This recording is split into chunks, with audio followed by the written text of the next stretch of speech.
Isabella is my name. I'm 27 years old. Liam and I are the same age and have been married for 5 years. I work part-time as a homemaker. Although we were not yet parents, we were leading a reasonably contented existence. But when my husband's adultery was revealed one day, our routine existence was drastically altered. My husband's smartphone showed a name and a message as he got up from his seat. It was obvious that his mistress wrote the text. When my husband returned, I challenged him since I couldn't remain mute in such a scenario, and waited for his reaction. But my spouse said something that caught me off guard.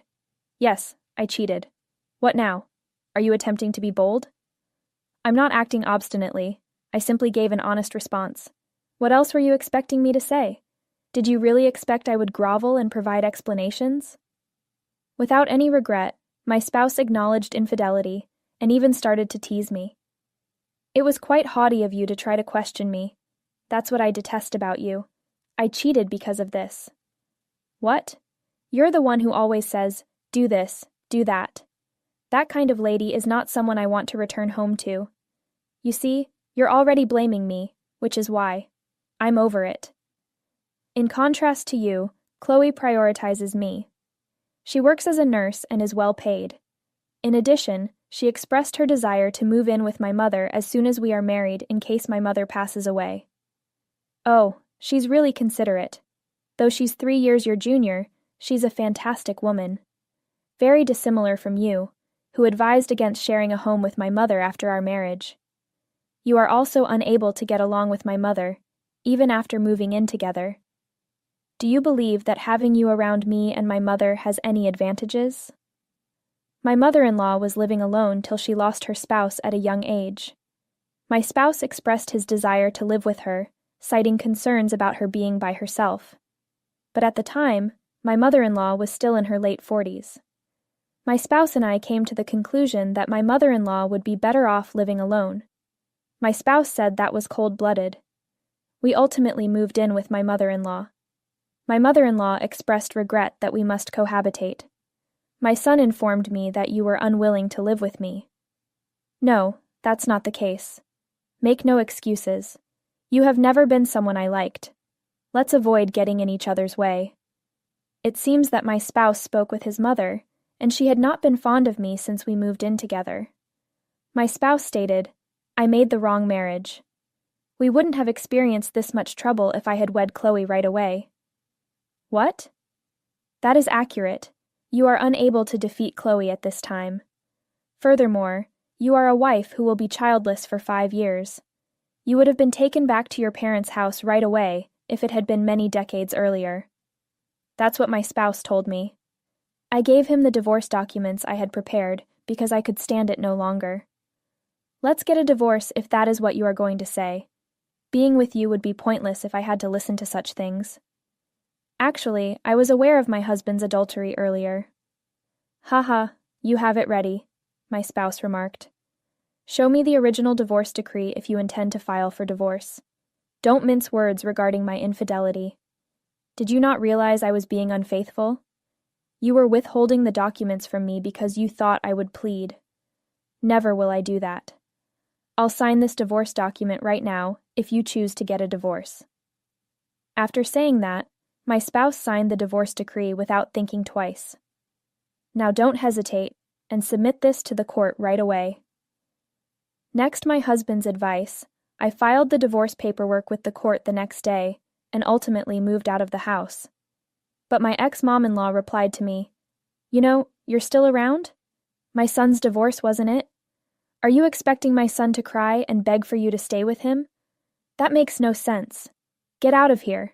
My son doesn't appear to be thinking about you at all. That's how my ex-mother-in-law talked to me as I was getting ready to leave. My ex-husband then said, That's correct. You are no longer living here. Leave this place now. My mother-in-law from before exclaimed, It's unbelievable.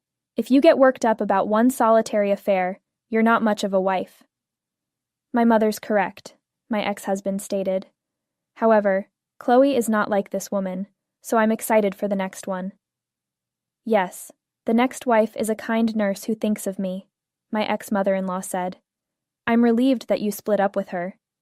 My former mother-in-law denigrated me and supported my former husband's adultery. I said in return, I agree. I also believe that my divorce was a wonderful thing. What? Never fear. By the end of the day, I'll be gone. The moving company will be here shortly, so please be patient a bit longer. The moving firm I had asked to come to my house came while we were conversing. One by one, they came into the house to remove my possessions.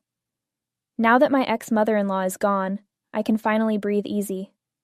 My former spouse stated, we ought to have taken action sooner. While observing the moving firm, the two of them exchanged quiet looks, but they were going to discover that they had made a grave error. Hold on, how come you're attempting to grab the sofa? We own that. Leave it there. That woman isn't capable of taking it. No, this is what the client requested, so we'll take it. What? Hey, hold on. It's a disaster, Mom. Over there, they are attempting to remove the washing machine and refrigerator. What is happening? I don't know either. Despite their best efforts to stop them, furniture and appliances that they hadn't anticipated being removed were removed one after the other. The home was quickly cleared out, and at last I said, "Thank you for your help," and said goodbye to the two of them before pulling into my car. What the? The sight astounded my ex-husband. What are you trying to do? The mother-in-law of my ex yelled at me. What? By what do you mean? We're getting divorced, therefore I'm leaving the house. Did you not also tell me to get out of here immediately? That's not the subject of my discussion. Why are they removing items and furnishings from the house that aren't yours? Even the vehicle. Are you attempting to use them as an emotional anguish compensation? What? No, it's not like that. Then why is this happening? I gave the two of them, who were freaking out, an explanation. Well, when we were married, I used my own money to purchase this automobile, the appliances, and all of the furnishings. It makes sense for me to bring them along. What? In actuality, I bought the majority of the appliances and furnishings while I was single. The vehicle remained the same. I had saved up for my cherished vehicle while I was unmarried. I never heard that story. That's because he instructed you not to. Up until now, he has been acting as though he bought everything. He didn't want you to know that I, not him, was the one who purchased the vehicle, appliances, and furnishings. Perhaps he wanted to brag to you about how everything he bought. Liam, is this woman telling the truth? You claim to have purchased everything. Well, why would you lie like that? Well, I'll take everything with me since that's the way things are. Please purchase everything you require on your own. After being silent up until that point, my ex-husband suddenly recalled something and remarked, "Property division." What? Dividing properties. How about the partition of property? Surely property is divided in a divorced couple's case. It follows that we should also split up the automobiles, appliances, and furnishings. Everything is too much for you to handle alone. Is that accurate? Then this woman's statements are absurd. We have to give the relocation company immediate instructions to return the appliances and furnishings. That's not necessary. Why? What is the property of a married couple, do you know? It speaks about the assets created via a married couple's collaboration. Stated differently, the automobile, appliances, and furnishings that I purchased with my own funds prior to our marriage are not liable to property split. That's a lie. If you don't believe me, why don't you look it up on your smartphone? Apparently, my ex-husband found it hard to trust what I was saying. Right away, he used his smartphone to research property division. Still, it was precisely what I had said that was put there. They were both stunned as they stood there. First of all, when we separated before getting married, we made the decision not to share our assets. Do you not recall the agreement on marital property? Huh? Didn't you suggest that we make a marital property contract so that we wouldn't have trouble when we got divorced? I didn't, before we got married. Thinking about divorce before we got married? You know, it's just in case. It is comparable to insurance. You plan ahead to avoid problems in the event of an illness or injury, correct? It's identical to that. We used his statements as the basis for the contract. It dawned on me later that individuals with substantial assets, or those who remarry and have kids, tend to make marital property contracts. You proposed that we create a contract since you didn't want me to steal your wages because you had a better job at the time. I now make more money than you do, though. I earn more than you. That is untrue. However, I'm appreciative. I didn't lose any property because of your suggestion that we create a marital property compact. I'm grateful. After hearing the anecdote, my ex-mother-in-law became agitated and exclaimed, "Wait a minute. Are the roles inverted? You make more money, do you? Why do you often imply that my son is impoverished? He's employed by a big corporation. Oh, he quit just before he married me." "What?" "He said there was a boss he didn't like at work or something, but he actually caused a lot of damage at work and was fired." "What did you say?" "Mom, hold on while I explain. I then spoke with my manager at work, and I now earn more money than him because he now works at a factory for a big firm." "It's unbelievable. Then the appliances and furniture you previously discussed?" "You're correct. As payment for the harm he inflicted, he lost all he had earned. He was too poor to purchase new appliances or furnishings." He shook as was to be anticipated and added, "You're making fun of me. I refuse to accept that." "What? What did you say?" "No, it won't do. I'll immediately alter that confusing contract's contents." "It's impossible to change the contents." "I can do it." "Is it true that you can't remember?" "You were informed at the time that you could not alter the contents for any reason following your marriage." "Is this material appropriate?" "What?" "This means that no matter how much you shout or cry, the truth won't alter. You cannot reverse your decision once made." "That is deception. Probably not enough information was given to you. Why don't you go speak with someone if you believe it to be fraud?" "Well, even with consultation, I don't think it can be reversed." I said that the two of them held their heads. To make matters worse, I said, "Oh, there's one more thing I need to mention. I've already ended our agreement here, so please depart in the next several days." My ex-mom-in-law was taken aback. "What topic are you discussing?" "This is the apartment that my kids signed a lease for." "Yes, it is also false. I signed a lease for this flat when I was first single. We had an agreement to live in a new house together and contribute money, but once he lost his job, he moved into the house I had rented for cohabitation and canceled the room he was renting. And now here we are. My mother-in-law, who was unaware of anything until today, ended up taking up my residence." "That's unbelievable. Did you conceal it from me as well?" "Indeed. He appeared to go to such lengths in order to preserve his dignity." "Why didn't you tell me such an important thing?" "Because it's not—" When the falsehoods are all exposed, the two get into a heated argument. "Well then, that's it," I remark, glancing at them. "I am really grateful for what you have done." I turn on the engine and take off. I see the two of them talking to me in the rearview mirror, but I have no business knowing what they are talking about. But the tale didn't stop there.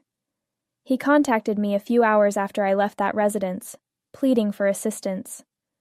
There has been a horrible incident. I never imagined things would go this bad.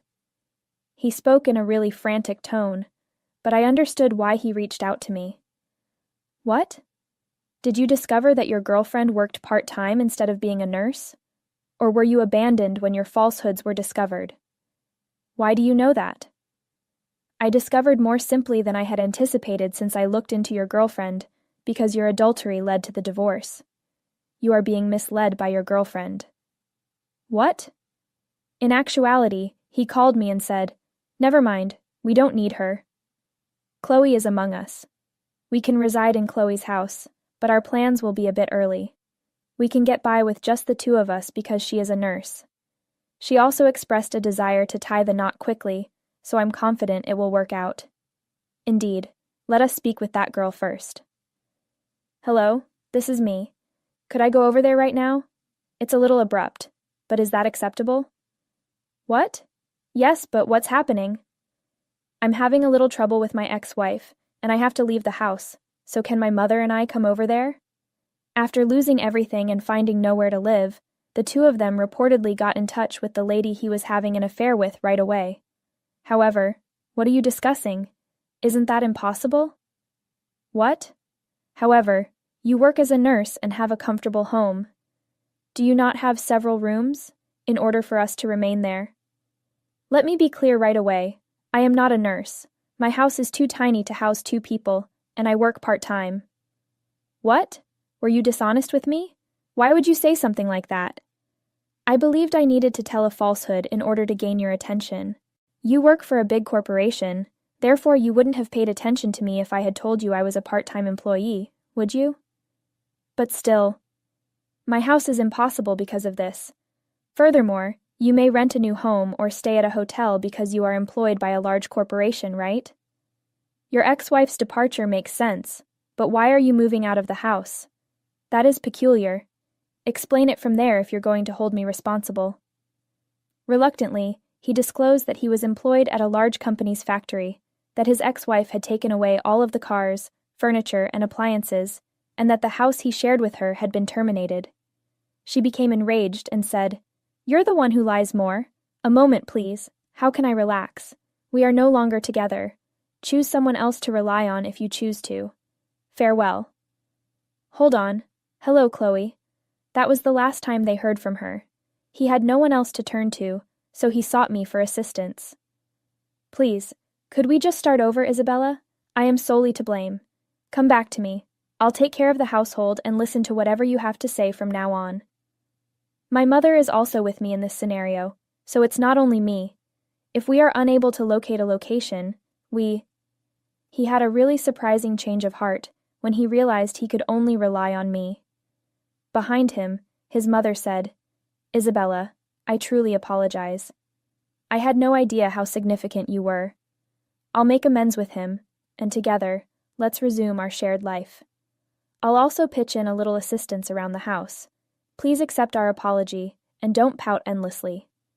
She began to win me over, but my sentiments remained the same. Cohabit? Not in a manner. What topic are you discussing? I no longer interact with you in any way. Who would return to your home? What? Isabella, hello? What did you say? Have you not heard me? I will repeat it as often as necessary. I made a vow to never return to your house. I take it that this is the outcome of your own choice? After stating such things and not receiving the outcomes you want, you seem to be taking me for granted. Don't underestimate me. Stop underestimating me. Then, by being so docile, you're exploiting me. You're rather bold. At this moment, where are you? I'll come where you are if you tell me. I must have been quite pissed off with him for so obviously rejecting him. He yelled at me, but I was still ahead of him by a step. If I tell you where I am, will you come? Yes, I'll go there immediately, and you'll give me an apology. You'll apologize, claiming that everything I did and said was incorrect, and even though I'm such a failure, please move back in with me. Ah, I see. Come on over now then. I'm at my parents' residence. What? The home of your parents? You're correct. I take it you're coming? That being said, what's wrong? You appear less excited than you were earlier. Didn't you have an obligation to apologize to me? Come on over. The whole family is waiting. The truth is, he fears my father since he is a law enforcement official. He detests ignorance and things that are not sensible. Compared to my ex-husband, who constantly leads a reckless and carefree life, he is the whole opposite. Your father is scary, Isabella. What? That is untrue. If I ever cheated, I might not make it. Well, it may be accurate. I'm hoping that doesn't take place. He kept repeating it after we made the decision to be married and finished saying hello to our parents, so he must have been afraid when he found out I was at my parents' place. Well, I believe I'll succeed. I'm heading straight there. I believe it would be annoying if I paid them an unexpected visit. We don't mind, therefore it's all right. Since we've discussed everything, I figured they would be interested in hearing more from you. Have you already talked? It seems sense to inquire as to why their daughter might return unexpectedly to her parents' home, don't you think? I thus disclosed everything honestly and kept nothing hidden. So, what will you do now? Will you be attending or not? No. But it was too late now. Did you say you were leaving? Visit our home at this moment. When you come here, you should tell me everything." "Wait." My father grabbed my smartphone and yelled at him, knowing he had been listening in on the chat behind me the entire time. He was forced to visit our home once it reached this stage. He would endure considerably more suffering if he didn't arrive. He and his mother showed up to my parents' place around half an hour after that phone call, and he looked quite pale. I think you've heard a lot from Isabella, but there's a reason for this." "A reason?" "I didn't want to cheat or anything like that. Despite the fact that we both work for the same firm, Isabella, who works at the main office, is paid more than me. My coworkers have made fun of me for it, and when I come home, she yells at me, which is how I ended up chatting to other ladies and entering that type of relationship." He convinced my father that he wasn't at blame when he arrived at my parents' residence. "And afterwards, I witnessed your interactions with each other as cohabitants. Isabella's actions seemed a little off to me. Naturally, I believe my son should be held accountable for his infidelity, but since Isabella is also at fault this time, why don't we just call it even?" When the ex-mother-in-law entered the conversation, she attempted to shut it down by implying that everyone was at fault. "What are you talking about?" "So where was my daughter at fault in this conversation?" my father asked the two of them, after listening to the conversation in silence. "What? Well, as a result of her acerbic remarks. Now, allow me to rephrase the query. What specifically said my daughter to you? You know, like, don't sleep, help with the housework, or why don't you take out the trash? Words that convey the impression that I'm not at all busy. Are you serious? Do you really believe that's sufficient to qualify as prickly words? Are you kidding, or are you a student in middle school? What? Furthermore, the fact that you misinterpreted my daughter's advice as sarcasm indicates that you had feelings of inferiority toward your wife, who makes more money than you. That is not my daughter's fault, nor is it justification for infidelity. Let's calm down a bit. Slow down? Avoid being absurd. We trusted your son enough to allow our beloved daughter to wed him, but when he cheated and was expelled from the home, he later returned after being abandoned by his mistress. It's absurd. We're not going to pardon you, for whatever reason you came here for." My father's cheeks flushed crimson with rage. My mom behaved similarly. They remained silent, but it was clear they were upset. He observed their response and said, "I'm sorry. But like my father, I wasn't going to forgive him for such a flimsy explanation." I gave him the compensation claim document I had previously produced with legal assistance. "What? A demand for compensation? What were your thoughts? It was necessary for you to pay. Since you are a married guy who cheated, payment should be expected." "That's ridiculous." Upon seeing the amount on the invoice, he was taken aback. He couldn't afford it, so he requested a reduction, but he was unable to resist my father's scrutiny as he stood close and grudgingly took the money. I then forwarded his mistress a certified letter with the identical compensation demand. But I was also tricked. He claimed to be employed by a big corporation, so I started dating him. I had no idea that he was only a large company's industrial worker. Since I was the one duped, I am the victim and am not obligated to reimburse anybody. She claimed to have been duped and declined to give money in recompense. Naturally, this kind of justification was unacceptable. Ultimately, each of them made the payment I requested. Have they paid the compensation properly since then? Yeah, I guess they were scared of your yelling, so they paid it sooner than I thought. That's nice, I see. However, I never imagined things would go this bad.